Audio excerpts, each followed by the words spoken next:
आज हम FTIR के ऊपर एक चर्चा करेंगे।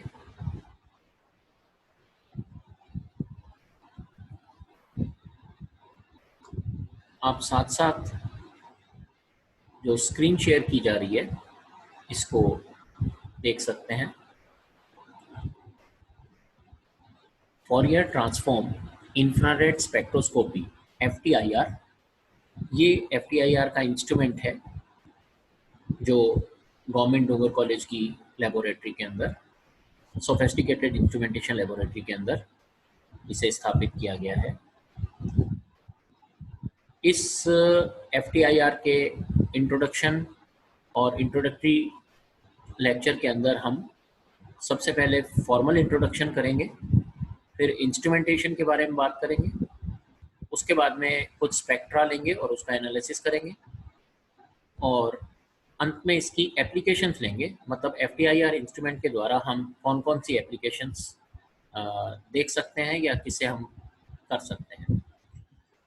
तो आप जैसा कि देख सकते हैं, ये जो दो पार्ट हैं वो FTIR के पार्ट हैं। ये डिजिटल बैलेंस है और ये double beam UV visible spectrophotometer है।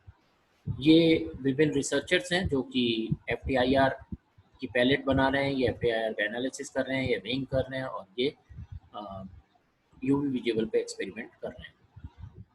सो सबसे पहले देखें कि स्पेक्ट्रोस्कोपी होती क्या है। It deals with interaction between matter and energy. तो जैसा कि आप यहाँ देख सकते हैं, व्हाइट लाइट जब पास होती है किसी प्रिज्म में से तो एक डिस्पर्शन एंगल बनता है और विबग्योर हमें प्राप्त होता है। इसी प्रिंसिपल को बेसिकली यूज किया जाता है और जो एब्जॉर्प्शन लाइन स्पेक्ट्रा हमें मिलता है, जो मैटर और एनर्जी के बीच में इंटरेक्शन है, उसको हम एनालिसिस के लिए इस्तेमाल कर सकते हैं। तो जब हमारा कोई भी इंस्ट्रूमेंट डिज़ाइन किया जाता है तो उसमें सबसे पहले एक सोर्स ऑफ लाइट होगा। जैसे FTIR इंस्ट्रूमेंट है तो उसके अंदर हम IR सोर्स यहाँ पे रखेंगे, फिर एक स्लिट रखेंगे, उस स्लिट्स में से लाइट पास होगी, फिर डिस्पर्सन डिवाइस होगी और एक एग्जिट स्लिट भी होगी। इन तीनों को मिलाकर के यहाँ पे मोनोक्रोमेटर कहा जाता है। फिर यहाँ पे सैंपल चैम्बर होगा। ये लाइट एक डेफिनेट वेवलेंथ की होगी, इसे सैंपल चैम्बर में से इसमें से पास किया जाएगा। और फाइनली डिटेक्टर होगा, जो डिटेक्टर के साथ में कंप्यूटर यहाँ पे अटैच्ड होगा। हमें स्पेक्ट्रल एनालिसिस मिल जाएगा, स्पेक्ट्रा मिल जाएगा और उसका हम प्रिंट लेकर के उसका एनालिसिस कर सकते हैं। तो इलेक्ट्रोमैग्नेटिक रेडिएशंस के बारे में कुछ देखें तो जैसा कि आप जानते हैं कि जैसे जैसे फ्रीक्वेंसी कम होती चली जाती है, एनर्जी बढ़ती चली जाती है। तो यहाँ आप देख सकते हैं कि गामा रेज की एनर्जी मैक्सिमम है और फ्रीक्वेंसी इनकी वेवलेंथ इनकी मिनिमम है। फ्रीक्वेंसी और एनर्जी एक साथ बढ़ते हैं और वेवलेंथ इसमें से कम होती चली जाती है।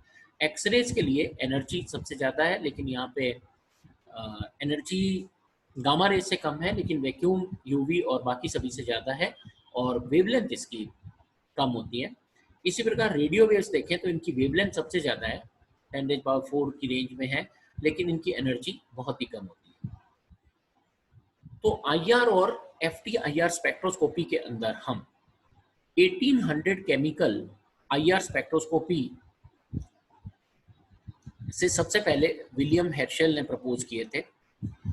जो मोस्ट IR इंस्ट्रूमेंटेशन होता है वो ग्रेटिंग बेस्ड है। 1881 के अंदर इंटरफेरोमीटर जब इन्वेंट हुआ था, उसके बाद में 1949 के अंदर IR स्पेक्ट्रा पेटर फेल्लेट द्वारा डिजाइन कर लिया गया था और 1960 के अंदर कमर्शियल FTIR इंस्ट्रूमेंट आने लग गए थे और 66 के बाद में algorithm base FTIR instrument available हुए। ये एक FTIR का